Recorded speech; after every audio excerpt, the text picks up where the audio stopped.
सारा बड़ा बहुत स्वागत आपका सारा समय पर बड़ी बहस देख रहे हैं आप। मैं हूं आपके साथ रोहित पोखरियाल। किसानों के आंदोलन का 1 महीना पूरा हो चुका है। इस दौरान किसान संगठनों और सरकार के बीच कई बार वार्ता हो चुकी है, लेकिन गतिरोध बरकरार है। इन गतिरोधों के बीच प्रधानमंत्री मोदी ने कृषि कानूनों पर किसानों को समझाइश देने की कोशिश की है। उन्होंने साफ किया कि हर हाल में मंडियां रहेंगी, न्यूनतम समर्थन मूल्य जारी रहेगा और इस दौरान उन्होंने देश के 9 करोड़ किसानों के खातों में 2-2 हजार रुपए भी जारी किए। दूसरी ओर दिल्ली बॉर्डर पर डटे किसानों ने किसान सम्मान निधि लेने से इनकार कर दिया है।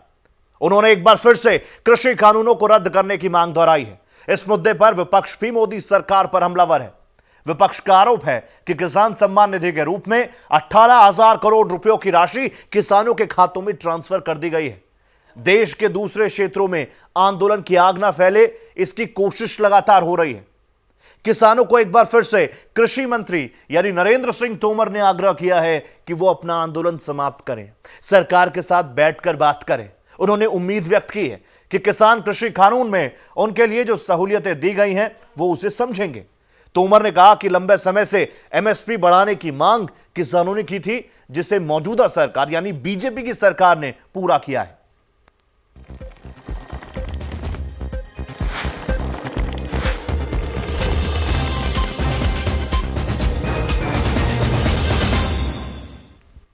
किसान लगातार न्यूनतम समर्थन मूल्य पर खरीदी को कृषि कानूनों में शामिल करने की मांग कर रहे हैं, लेकिन सरकार इस पर कानून नहीं बनाना चाहती है। हालांकि प्रधानमंत्री मोदी कई बार कह चुके हैं, सरकार से जुड़े कई नुमाइंदे कह चुके हैं कि समर्थन मूल्य बरकरार रहेगा, मंडियां खत्म नहीं होगी, लेकिन किसान इसे कानून में शामिल कराने पर अड़ चुके हैं। कॉन्ट्रैक्ट फार्मिंग पर भी किसान डरे हुए हैं। हालांकि पीएम ने किसानों के साथ संवाद के दौरान कॉन्ट्रैक्ट फार्मिंग को लेकर स्थिति साफ करने की कोशिश की है, क्लैरिटी देने की कोशिश की है। उन्होंने कॉन्ट्रैक्ट फार्मिंग कर रहे किसानों से पूछा कि क्या प्राइवेट कंपनी उनकी जमीन ले रही है या सिर्फ प्रोडक्ट। इस पर किसानों ने कहा कि उनका अग्रीमेंट जमीन को लेकर है ही नहीं, वो सिर्फ और सिर्फ अपने प्रोडक्ट बेच रही है, प्राइवेट कंपनियां सिर्फ प्रोडक्ट ले रही हैं। ये क्लैरिटी देश का प्रधानमंत्री बार बार दे रहा है, सरकार से जुड़े तमाम नुमाइंदे दे रहे हैं, लेकिन बावजूद इसके ये जो गड्ढा है बातचीत से जो भरना चाहिए था, ये भर क्यों नहीं रहा है, ये बड़ा सवाल है। प्रधानमंत्री मोदी ने कृषि कानूनों पर खुलकर बात करते हुए विपक्ष को जमकर लताड़ा है। बंगाल के लेफ्ट और ममता सरकार के अलावा कांग्रेस और शरद पवार प्रधानमंत्री के निशाने पर रहे। उन्होंने कहा कि आंदोलन की शुरुआत में यह मांग की गई थी कि एमएसपी की गारंटी होनी चाहिए, लेकिन अब यह आंदोलन भटक चुका है। अब कुछ लोग पोस्टर्स लगाकर उन लोगों की रिहाई की मांग कर रहे हैं जो जिन पर देशद्रोह के आरोप हैं। किसानों के नाम पर दूसरे मुद्दों को उठाया जा रहा है।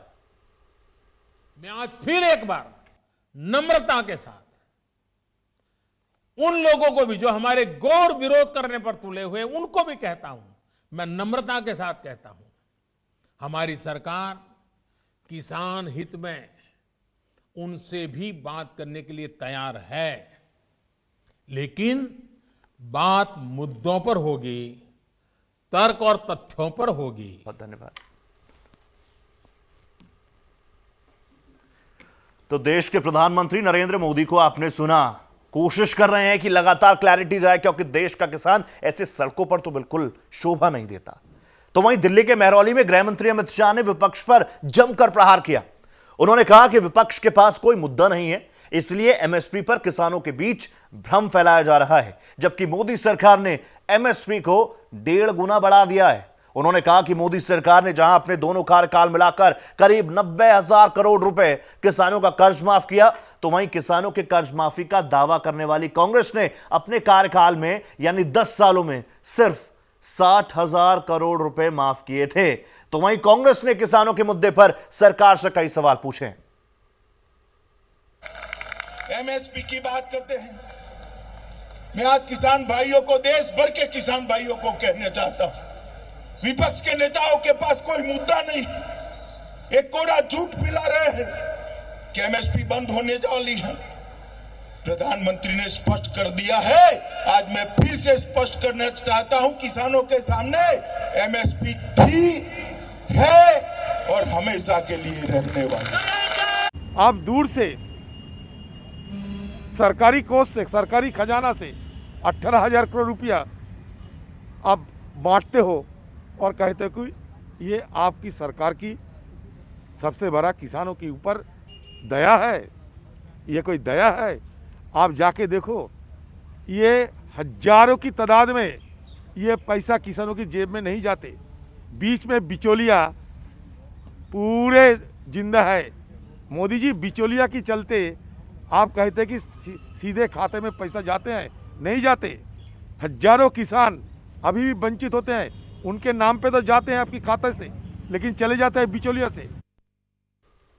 तो वार पलटवार का दौर नया नहीं है, लेकिन सच्चाई परिस्थिति क्या है कि जो परिस्थितियां 1 महीने पहले थी वो आज भी डटी हुई हैं। किसान आंदोलन को आज 1 महीना पूरा हो चुका है।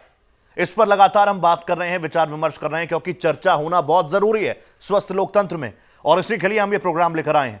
खास पैनल हमारे साथ जुड़ चुका है। भारतीय जनता पार्टी से गुलरेज शेख साहब हमारे साथ जुड़ चुके हैं, बहुत स्वागत सर आपका।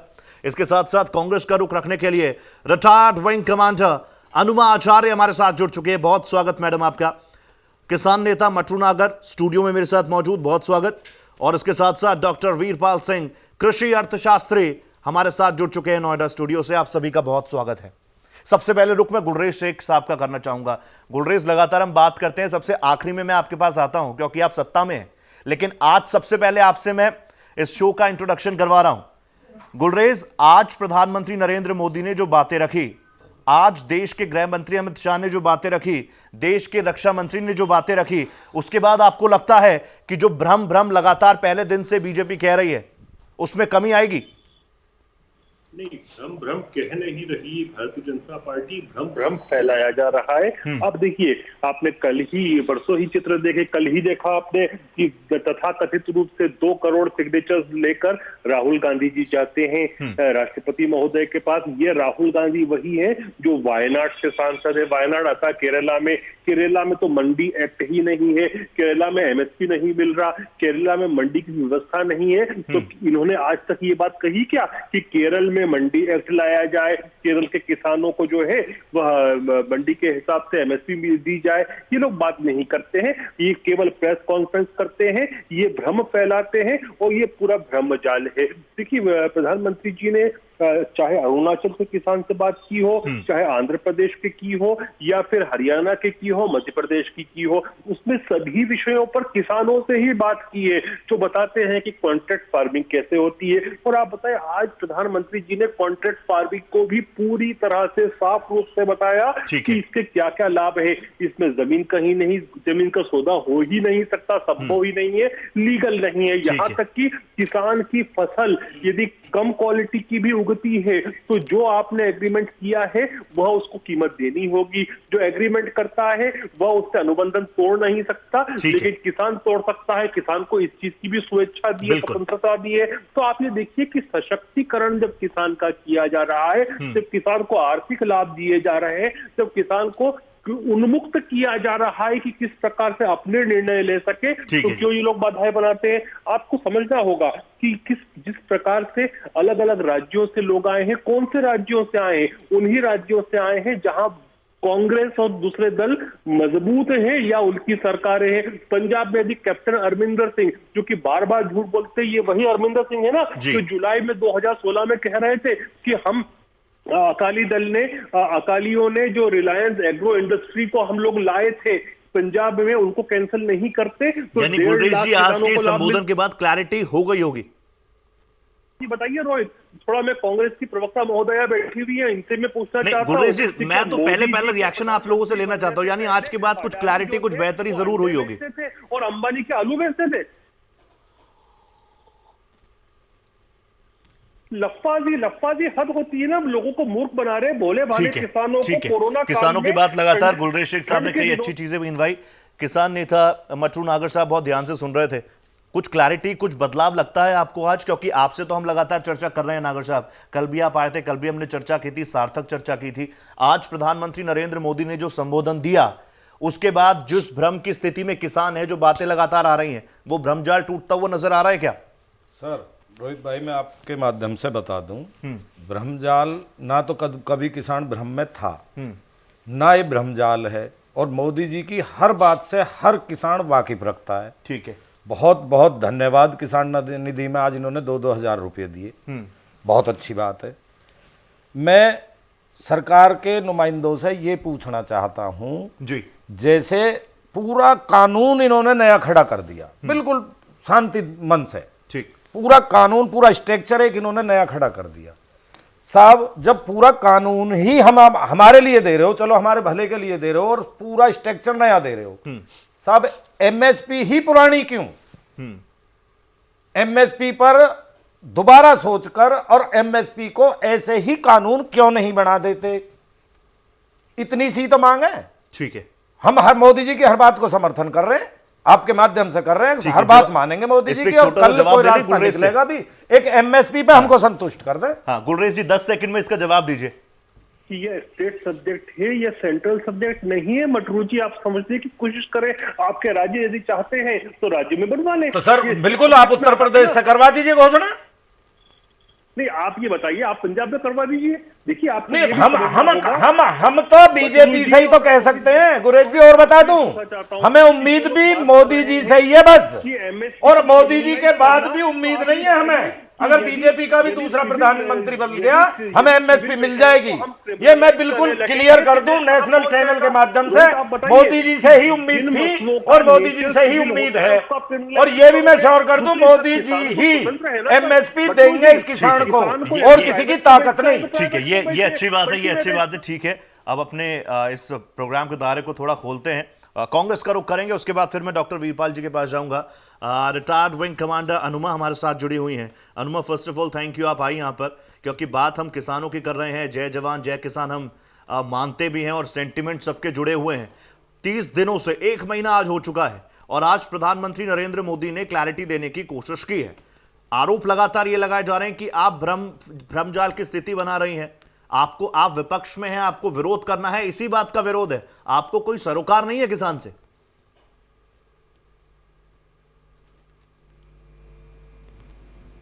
और मैं अब मुद्दे पर यह कहना चाहूंगी कि हम बचपन से, और आप भी बचपन से, जब भी निबंध लिखते थे अपने देश के बारे में, तो हम पहली लाइन क्या लिखते हैं? भारत एक कृषि प्रधान देश है। तो भारत एक कांग्रेस प्रधान या बीजेपी प्रधान देश नहीं है। भारत एक कृषि प्रधान देश है, और देश का जो किसान खड़ा है इतने दिनों से, प्रधानमंत्री से अगर कह रहा है कि अगर किसान की जिद है तो प्रधानमंत्री किसान की जिद क्यों नहीं मान लेते? देश कृषि प्रधान है। और दूसरी चीज ये है कि जब एक छोटा बच्चा चलना सीखता है तो हम उसको सहारा देते हैं शुरुआती समय में। तो यहाँ पे जो कानून आया वो एकदम से किसान को ओपन में खड़ा कर दिया। हैंड होल्डिंग नाम की एक चीज होती है, वो कहाँ गई? तो हमें ये देखना होगा कि आप बेहतरीन से बेहतरीन चीज लेकर आइए, लेकिन आप उसके लिए जैसे पेड़ लगाते हैं, हमने ठीक से खाद नहीं डाली, पानी नहीं डाला, मिट्टी तैयार नहीं की, तो पेड़ नहीं बचता। इसी तरह से अगर हमें एक कानून लेकर आना था तो पहले कम से कम चर्चा होती, विमर्श होता। विमर्श से सरकार को हमेशा इनकार रहा है, क्योंकि वो समझते हैं कि जो हम समझते हैं वही सबसे ज्यादा है। तो प्रॉब्लम क्या थी? अगर इस कानून को बनाने के पहले जब ये अध्यादेश आया था, उसको इतनी जल्दबाजी में जून में अध्यादेश के रूप में ले आया गया, जिससे चर्चा नहीं हुई, फिर चर्चा नहीं हो सकी और सीधे बिल आया और बिल के बाद एक्ट बन गया। तो आप बताइए, जो किसान है, और आपको कैसे लगता है जो विपक्ष इतना ज्यादा है भी नहीं, वो कैसे किसी को भरमा सकता है? फिर दूसरी बात है, मोदी जी अगर कहते हैं, एक तो हमारे बीजेपी के प्रवक्ता ने कहा ये स्टेट सब्जेक्ट है। स्टेट सब्जेक्ट था तो फिर इस कदर आप घुसे क्यों ये कानून बनाने के लिए? स्टेट का रहने देते, करता अपना स्टेट। दूसरी चीज, जिन किसानों से मोदी जी बात कर रहे हैं वो जनरली या तो बीजेपी शासित स्टेट है, मध्य प्रदेश जहां से मैं आती हूँ वो भी वहीं का है। उसमें से कितने किसान है कौन जानता है, कौन बैठा है? दूसरी चीज ये है कि पंजाब के जो किसान हैं उनको चूंकि वहां कांग्रेस है, आप उनको नकार देते हैं। ये क्या बात हुई? यानी कि प्रधानमंत्री इतने मैग्नानिमिटी भी नहीं है कि वो पूरे देश के प्रधानमंत्री है, वो कुछ खास स्टेट्स के प्रधानमंत्री तो नहीं है ना। बिल्कुल अनुमा जी, मैं आपका पहला रिएक्शन ले रहा था, काफी अच्छे तरीके से आपने अपना पहला रिएक्शन दिया। गुलरेज कुछ कहना चाह रहे हैं? गुलरेज में आऊंगा, आपकी ये फोटो भी जरूर देखेंगे, लेकिन इससे पहले मुझे एक बार डॉक्टर वीरपाल सिंह जी के पास भी जाना होगा। डॉक्टर वीरपाल जी, लंबा अनुभव आपका, 30 दिनों से बॉर्डर पूरी तरह से सील डाउन किए हुए हैं, कृषि प्रधान देश का कृषक किसान सर्द रातों में बीच सड़क पर है, 31 से ज्यादा किसानों की शहादत हो गई है, और अभी भी परिस्थितियां आप किस तरीके से देखते हैं? मैं सभी दर्शकों को बताना चाहूँगा कि देश के दो प्रहरी, एक खेत का एक सीमा का। जी। देश का जो मुख्य प्रहरी है, सीमा से भी पहले हमारा किसान आएगा, कि वो लगभग 25-30 दिन से वहाँ बॉर्डर पे या दिल्ली के बॉर्डर पे इस तरह के अपने धरना प्रदर्शन कर रहा है। इसके ये प्रदर्शन ना हो, इन बातों को ध्यान में रखते हुए मोदी साहब ने जो किया हो तो किया ही है। मैं कहूँगा अभी हमारे देश में 6,28,221 गांव हैं और लगभग 62-63% जनसंख्या अभी भी गाँव में रहती है और 52 से 55% के बीच में लोग कृषि से जुड़े हुए हैं आज भी। तो सबसे पहले तो हमें इस किसान को खुशहाल करना है, कृषि को खुशहाल करना है, ताकि बाकी बचे लोग ऑटोमेटिक खुशहाल हो जाएंगे, जहां तक मेरा एक्सपीरियंस या तजुर्बा है। दूसरे मैं आपको बताऊंगा कि मोदी सरकार जो 3 बिल लेकर आई है, जहां तक मैं समझ रहा हूं और मैं समझता भी हूं अच्छी तरह, मुझे पता है कि ये 3 बिल किसान के फेवर में है, लेकिन किसान को मुझे लगता है अदर्स पार्टी ने कहो या भाई कुछ और हमारे कुछ भाई कमीशन एजेंट हैं या और भी कुछ जो भी एलिमेंट जिसको कह सकते हो आप, वो सब बरगला रहे हैं, अब तक बरगला रहा है और किसान समझ नहीं रहा है। किसान सिर्फ बरगलाए में आ रहा है, बाकी कुछ नहीं है। ठीक है। बाकी किसानों को भी समझना चाहिए, इनमें भी कुछ ऐसे लोग हैं जो व्यापारी भी हैं, ये भी समझने की बात है। और मैं कहना चाहूंगा कि किसान को खुशहाल करना जरूरी है और उस आधार से मोदी साहब ने ये जो स्टेप उठाए हैं, तीनों बिलों को मैं आपको बता सकता हूं क्या इन बिलों में है, कैसे किसान घबरा रहे हैं। घबराने की आवश्यकता बिल्कुल नहीं है, डॉक्टर साहब किसानों के फेवर में है। जी डॉक्टर साहब, आप कह रहे हैं किसानों के फेवर में हैं और बगल में बिल्कुल आपके मट्टू नागर साहब भी हैं, व्यक्तिगत तौर पर भी आप एक दूसरे को जानते हैं। हाँ। उतनी मट्टू नागर साहब जिस तरीके से बात रख रहे हैं, उनको क्यों नहीं समझा पा रहे, वो क्यों नहीं समझ पा रहे कि ये तीनों बिल फेवर में है? आप एक छोटा सा रिएक्शन उस पर दीजिए, फिर मट्टू नागर साहब के पास में समझा रहे हैं, लेकिन समझे कोई तभी तो है भाई। ये इन लोगों को समझना चाहिए, पता है इनको, इनमें भी कुछ इनके कोई नेता भी जो बिजनेसमैन है, मुझे पता है, लेकिन ये दूसरे के बहकाए में कि चलो भाई वहाँ अननेसेसरी, मेरे हिसाब से तो प्रधानमंत्री पहले दिन से ही प्रधानमंत्री तत्पर हैं, हर बार कह रहे हैं आइए बात करिए, इतनी बार बात भी हो चुकी, लेकिन मुझे समझ नहीं आ रहा क्यों नहीं बात कर रहे हैं। मुझे तो समझ नहीं आ रहा कौन सा ऐसा है, कौन बहका सकता है इस देश के किसान को? खूब हिम्मत है इतनी? किसान बेचारा इतना बोला है, बता दो किसान इतना बोला है कि बहकाए में बहुत जल्दी आ रहा है। साथ ये भी क्लियर, अदरवाइज यहाँ बैठने की जरूरत नहीं थी। आप सबको पता है, आप जानते हैं, आपके नेता भी हैं इसमें, जो नेता भी जो बिजनेसमैन है, लेकिन किसान का एक वो पहर का नाम तो लो, एक बैठ के एक मतलब किसान बेचारे जो असली किसान है ना, तो 30 दिन से जो किसान रोड पे पड़ा है, तो पता भी नहीं लग रहा, उनको तो ये भी नहीं पता है बिल आखिरकार है क्या। तो आप किसान को कोई सरकार समझाती क्यों नहीं है? दे रहे हैं सरकार समझाती क्यों नहीं है? मैं आपको बताना और बताना चाह रहा हूं मैं। एक ये बार बार कह रहे हैं धान 800 बिक रहा, 1000 बिक रहा, 1200 बिक रहा। मैं अपने गांव की बताता हूं, मैं भी उधर का हूं जाके ही है। हमारे गांव में 2000 से लेकर 26-2800 तक धान बिक रहा है, खूब बिक रहा है। गांव से ले जा रहे हैं, यहाँ से गांव से ले जाने, गांव से 3 किलोमीटर 900 रुपए आज भी यूपी का पीलीभीत का बिक रहा है। भाई मैं आपके बात कर रहा हूं, आज भी बिक रहा है। पीलीभीत जिला है, मैं बता रहा हूं आपको, पुलकित खरे वो मंडी में बिकवा रहे हैं 1868 रुपए धान। ये बात सच है, कर दिया कि नहीं होना चाहिए। तो किसान को समझना चाहिए। देखो हमने कहा है किसान प्राइमरी है, किसान सबसे पहले, सरकार से किसान सबसे पहले। अरे ये मैं आपको 2 साल पहले बता रहा हूँ, वहाँ किसान नेता बैठे थे और कृषि मंत्री भी बैठे थे।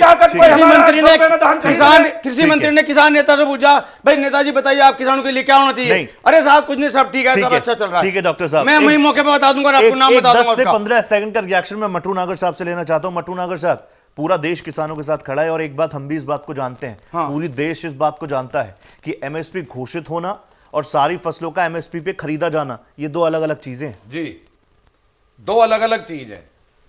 हम कब कह रहे हैं इनसे 2 अलग चीजों का, हमें सारा एक ही बना के दे दो। अभी जैसे डॉक्टर साहब ने कहा कि मेरे गांव की मंडी में 2000 धान बिक रहा है, मंडी नहीं है, ओपन मार्केट में बिक रहा है इनका। मैं कह रहा हूं मेरी दादरी मंडी है और मैं डॉक्टर साहब को कल ले जाकर घुमा दूंगा अगर 1000 रुपए से ऊपर धान बिका हो। वन मार्केट वन नेशन की बात भी तो सरकार कर रही है। वन मार्केट वन नेशन की हम कह तो रहे हैं, फिर हमें तो हमारी फसल पे हमें एमएसपी दे दो और उसे दंडनीय कानून बना दो उसका। ठीक है, उसे अमली जामा पहरा का कानून बना दो। हम और बात क्या रहे हैं इनसे, सीधा गुलरेज से जवाब लेते हैं इसका। गुलरेज हमारा गलत क्या है? ठीक है गुलरेज जी, आप एक तस्वीर भी दिखा रहे थे, वो आप बोल के समझा दीजिए। इसके साथ साथ मट्टू नागर साहब को आपने सुना, वो कह रहे हैं लिखित में दे दीजिए, अगर सरकार लिख के दे देगी कि एमएसपी से कम अगर कोई खरीदता है तो वो उसके खिलाफ सख्त हाँ, दंडनीय अपराध हो, अगर सरकार ही लिख के दे देगी तो इससे नुकसान किसका है? पहले थोड़ा कुछ डाटा रखने दे जनता के सामने मुझे। बिल्कुल।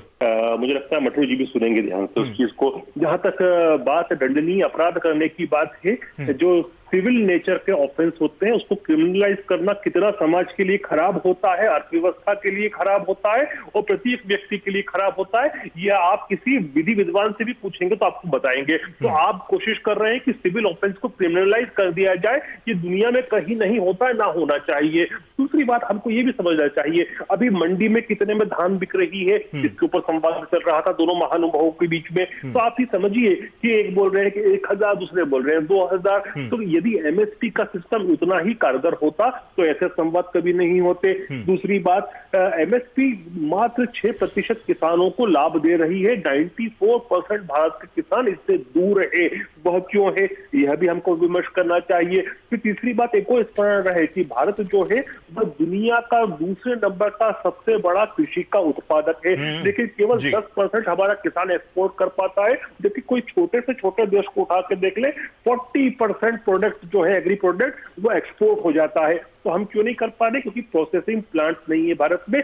आप ये बताइए कि शुगर केन और दूध के अलावा कौन सा एग्री प्रोडक्ट ऐसा है जिसका प्रोसेसिंग प्लांट हो? नहीं है। और प्रोसेसिंग प्लांट के अभाव में किसान की आय भी नहीं बढ़ पा रही, भारत की जो कृषि की उपज है वो एक्सपोर्ट भी नहीं हो पा रही। तो आपको इंडस्ट्रियलाइजेशन करना ही पड़ेगा। फिर मैं फोटो दिखा रहा था, वो फोटो में चाहूंगा कि हमारी कांग्रेस की बहना जो है वो क्रिटिसाइज करे। वो फोटो जो है अरविंदर सिंह जी के वेरीफाइड अकाउंट का, ये 27/7/2016 में कहते हैं कि पंजाब में वो रिटेल एग्रीकल्चर, सुन लीजिए वर्ड, रिटेल एग्रीकल्चर में रिलायंस इंडस्ट्रीज को ला रहे थे, लेकिन जो अकाली दल था उसने कैंसिल करके 1.5 लाख किसानों को नुकसान किया है। और अभी मेरी बहना ये भी बोल रही थी कि मध्य प्रदेश के किसानों से प्रधानमंत्री जी ने संवाद किया, दूसरे प्रदेशों के जहां भाजपा की सरकार है वहां किया। तो मैं ये मानसिकता कहां से आती है जब ये बोल रही है कि वो किसान थे भी या नहीं थे? इस पर भी इनको क्वेश्चन मार्क है, ये कैसे आती है? ठीक है गुलरेज, अनुमा जी का रिएक्शन लेना जरूरी हो जाएगा। मेरी बहन मध्य प्रदेश से, मध्य प्रदेश में क्या हुआ कि भारतीय जनता पार्टी का कार्यकर्ता है हर्षित सिंघाई जबलपुर से, उसको प्रदेश कांग्रेस युवक कांग्रेस का सचिव के चुनाव में जितवा दिया कांग्रेस ने। इतनी बड़ी धांधली होती है यहाँ पर कि बीजेपी के नेता को प्रदेश कांग्रेस का सचिव बना दिया गया। वो बाकायदा चुनाव। अनुमा जी का रिएक्शन ले लेते हैं। अनुमा जी का रिएक्शन ले लेते हैं। अनुमा जी, आप भी मध्य प्रदेश से ताल्लुक रखती हैं, गुलरेज भाई भी मध्य प्रदेश से ताल्लुक रखते हैं। मैंने भी लंबे वक्त तक मध्य प्रदेश को कवर किया है और भावांतर योजना, इसको लेकर कितना जबरदस्त तरीके से प्रचार प्रसार हुआ था। हम तो ये उम्मीद करते हैं कि वाकई मध्य प्रदेश के किसानों को भावांतर मिलता होगा, बावजूद इसके आप सिर्फ और सिर्फ किसानों को बरगलाती हैं। देखिए रोहित, मैं एक तो गुलरेज जी के जो बातचीत कर रहे थे तो मैं उनकी टोन से समझ गई थी कि वो मध्य प्रदेश के एक हिस्से से आते हैं और बिल्कुल आसानी से मैं पता लगा सकती थी। दूसरी चीज ये कहूंगी, जो मैं मुद्दे पर आती हूँ कि क्यों एमएसपी की लड़ाई चल रही है यहाँ। ये बहकाना भड़काना वो सब चीजें अलग हैं। हाँ, जो अमरिंदर सिंह साहब का जो फोटो दिखा के एक ट्वीट की बात की थी, या वो जो भी उन्होंने पोस्ट डाली थी, उसके बारे में ये कहूंगी कि इम्प्लीमेंटेशन के मामले में भारतीय जनता पार्टी अभी तक बहुत कच्ची रही है। कोई भी चीज इम्प्लीमेंट करने के पहले, कोई भी चीज हो, चाहे वो 370 हो, चाहे वो किसी भी तरह की चीज हो, ये यहाँ का जो ये किसान बिल है इसकी बात भी कर ले, कहीं पर भी पहले जमीन तैयार नहीं की है सीधे जाके। अब ये एमएसपी का झगड़ा क्यों है ये भी समझ लेते हैं। देखिए, पिछले 6 सालों में खेती की लागत बढ़ी है। मैं अपनी बात कर लूं, आप उसकी बात कर लीजिएगा। आपके पास 20 सेकंड में, चाहे वो डीजल के दाम हो जो 25 रुपए से बढ़े हैं और 25 रुपए लीटर तक बढ़ गए हैं, चाहे वो 5% जीएसटी हो जो पहली बार खाद पर लगी है, चाहे वो कीटनाशक दवाइयां हो जिन पर 18% जीएसटी लगी है। बिल्कुल। तो हम ये जानते हैं कि ट्रैक्टर खरीदने पर 18% जीएसटी है, कई खादों पर 5% जीएसटी है, ये तमाम चीजें हैं। उनमें से उनकी हरेक की जो लागत है वो 15,000 रुपये प्रति हेक्टेयर बढ़ी है और उसके बाद थोड़े बहुत पैसे दे दिए। तो क्या होता है, जब लागत बढ़ती है तब किसान को अगर एमएसपी ना मिले तो उसका नुकसान होता है। पूरी लड़ाई इसी चीज की है। मैं फौज की हूँ, मैं समझती हूँ, बिना लिखे किसी चीज को हम मानते नहीं है। किसी भी नियम में लिखा होना जरूरी है, एमएसपी अभी तक लिखा हुआ नहीं है। ठीक है अनुमा जी, और मुझे भी काफी अच्छा लग रहा है आपसे बात करके। एक शख्स, यूनिफॉर्म वाला शख्स किस तरीके से बेहतरीन तरीके से बात रख सकता है वो मैं देख पा रहा हूं आपकी बातों से। बहुत शुक्रिया आपका। वापस लौटूंगा मैं आपके पास, डॉक्टर साहब का रुख करना जरूरी है। डॉक्टर साहब देखिए, क्या आपको लगता है, क्योंकि आप इस चीज से काफी जुड़े रहे हैं, हाँ। हम लोग लगातार टीवी स्क्रीन देख रहे हैं, यूथ इस वक्त टीवी देख रहा होगा, लेकिन आपने अपना बड़ा वक्त, अपना गोल्डन पीरियड इसी लाइन को दिया है। बिल्कुल। लंबे वक्त तक आपने काम किया है। हाँ जी, हाँ जी। मट्टू नागर साहब के खेत में आपने रिसर्च की है, बिल्कुल। ये भी मुझे पता है। हाँ। लेकिन अब जो परिस्थितियां हैं, जय जवान जय किसान का नारा हर कोई लगाता है, लेकिन हर मसले के ऊपर राजनीति, ये पूरा मसला भी आपको लगता है कि पॉलिटिकली सेंट्रलाइज हो चुका है? देखो, फिर मैं आपको बताऊंगा, किसान खुशहाल देश खुशहाल, और जय किसान जय जवान, न कि जय जवान जय किसान। मैं ये जवानों से भी डिस्कस किया मैंने बातें कि बताइए, आप पहले जवान आना चाहिए, किसान आना चाहिए। तो मैं कहीं ऐसी स्पेस स्थान पर था जहां बहुत सारी फोर्सेज थी, अपना बीएसएफ वगैरह आर्मी के सभी लोग थे। मैंने उनको कहा, भाई आप बताइए ये क्या, मैं जय किसान जय जवान लिखना चाहता हूं। कहता जी बहुत अच्छा, बहुत बढ़िया, जब तक किसान के खेत में पैदा नहीं होगा, हमें खाने को नहीं मिलेगा, हम कैसे बॉर्डर की जंग भी नहीं जीत सकते। बिल्कुल सही बात है, बहुत। तो ये मैं जानता हूं। अब मैं कहूंगा, मट्टू जी को बताना चाह रहा हूं, हमारे देश में 86.21% मार्जिनल और स्मॉल फार्मर्स हैं। ठीक है। जो 2 हेक्टेयर से कम जमीन पर खेती करते हैं, और उनमें से बल्कि 65% ऐसे हैं जो 1 हेक्टेयर से भी कम जमीन पर खेती करते हैं, जो अपने 1 साल की इनकम में, उसके पास पहले तो इतना प्रोड्यूस ही नहीं हो रहा बचत के लिए कि भाई वो 10 किलोमीटर 20 किलोमीटर ले जाकर उसका अपने उत्पाद को बेच सके। यदि ले भी जाएगा तो उसका सारा किराए में चल जाएगा, इतना उसके पास उत्पाद है। तो लिहाजा उसकी स्थिति को उठाने के लिए, और देश को, क्योंकि हमारा देश कृषि प्रधान देश है, ये हम सभी कह रहे हैं, जानते भी, हम भी लिखते हैं, और मैडम बता भी रहे थे, ऐसे लिखते हैं, उस पर लिखते थे। तो उन सभी को उठाने के लिए, सभी करने के लिए मेरे हिसाब से तो, और देखो, ना तो एपीएमसी खत्म की गई है, जो भाई किसान भाई कह रहे थे अब तक, ठीक है, ना एमएसपी खत्म की गई है, जहां तक मैं समझ रहा हूं, और पहले भी है, अभी लिखित में तो एमएसपी पहले भी नहीं थी, और अभी भी नहीं है। नहीं बताऊंगा, मैं आपको बताऊंगा, आपकी बात का सुनो, मैं उसी कैटेगरी से बिलोंग करता हूं, मुझे पता है, मुझे पता किसान क्या है। किसान अन्नदाता है, बिना किसान के देश नहीं चल सकता। बहुत सम्मान करता हूं। सुनो तो, मेरी बात सुनो पहले मेरी पूरी बात कर लेना, फिर बाद में। डॉक्टर साहब 10 सेकंड में अपनी बात को खत्म कीजिए, सिर्फ 10 सेकंड, क्योंकि प्रोग्राम वाइंड अप करना है। मैं फिर भी करूं, किसान बिना हमारा देश उन्नति नहीं कर सकता, नहीं कर सकता। ये किसान सच है। खुशहाल तो देश खुशहाल। मेरे पास अभी दिखाने के लिए मैं ले रहा हूं, बल्कि देश के विकास का मार्ग क्या होगा, सर्वोपरि किसान है, उसके बाद सब है। ठीक है, और इतनी बात मुझे पता है, मैं जानता हूं। लेकिन यदि हम उन किसानों को उत्थान करने के लिए, यदि मंडी में, जैसे कि किसान भी आज तक डिमांड करते आए हैं कि मंडियों से हमारी कमीशन एजेंट से हमें बचाइए, हमें बचाइए, हमें बचाइए, अब ये मौका है किसान को बचाने के लिए, लेकिन अभी उसको नागर साहब इतनी महत्वपूर्ण बातें डॉक्टर साहब आपको बता रहे हैं, अगर ये बातें वाकई हैं तो क्यों नहीं समझ रहा किसान? बिल्कुल डॉक्टर साहब, मैं, डॉक्टर साहब तो बहुत बड़े अनुभवी हैं और बहुत अच्छी पोस्ट पे रहे हैं और बहुत मेहनत करी है किसानों के पक्ष में। डॉक्टर साहब, अगर मेरी एमएसपी की मांग है, हाँ जी, इसमें सरकार को कोई नुकसान है अगर एमएसपी पे ये हमें कानून बना के दे दें? बिल्कुल नहीं, बिल्कुल सही है। सुनो, किसान की सब्सिडी बंद कर दो, लेकिन एमएसपी जरूर मिलनी चाहिए। ये 2000 अपने जेब में रख लो, हमें नहीं चाहिए 2000, मिलनी चाहिए। हमें एमएसपी करके कानून का अमली जामा पहरा दे सरकार, और हम सरकार के कंधे से कंधा मिलाकर सरकार के साथ हैं। और इसमें प्रॉब्लम क्या है? एक छोटा सा रिएक्शन। डॉक्टर साहब, ठीक है, रोहित भाई, एक बात हो, ठीक है, 10 सेकंड। डॉक्टर साहब, आपसे मैं, आप ही के माध्यम से, अब इन्होंने जो चौपालें शुरू करी हैं, ये हमारी तरह रोड पे तो चटाई बिछा के तो लेट नहीं रहे। ठीक है, इनकी चौपालों में कितना खर्च है, कितना पूरा सिस्टम इन्होंने चौपालों में लगा दिया। क्या अगर इनके दिमाग में थोड़ी सी भी किसान के हित में होती तो सीधी वार्ता नहीं हो सकती? हम तो इनके इसको गेट पे बैठे ये सवाल है कि मैं गुरेज के पास जाऊंगा। अनुमान जी, डॉक्टर साहब के माध्यम से पूछना चाहता हूं, जिम्मेदारी निभाएंगे, किस तरीके से गतिरोध खत्म होगा? कांग्रेस की भी बड़ी जिम्मेदारी है, विपक्ष है ना। हाँ, 10 सेकंड में अपनी जवाब दीजिएगा, फिर गुलरेज आप रिएक्ट कीजिएगा। ये कहना है कि सरकार को प्रॉब्लम क्या है, चाहे वो जवान हो या किसान, आपको पता नहीं होगा शायद, या आप लोग कवर नहीं करते इसलिए नहीं जानते आप कि ओआरओपी की एक लड़ाई लड़ते हुए 2000 दिन हो गए हैं जंतर मंतर पर फौजियों को, वन रैंक वन पेंशन। बिल्कुल मैडम, तो मेरा ये कहना है कि सरकार इतनी अड़ती क्यों है? सरकार क्यों नहीं समन्वय करती? समन्वय करने में क्या दिक्कत है? क्यों नहीं करती? Gulrez, last 10 seconds for you. बड़ी उम्मीदें आपके ऊपर, और मट्टू नागर साहब बहुत बड़ा स्टेटमेंट दे चुके हैं कि करेंगे तो मोदी जी ही करेंगे। बिल्कुल, मैं भी कहने वाला था सर, बिल्कुल सही है।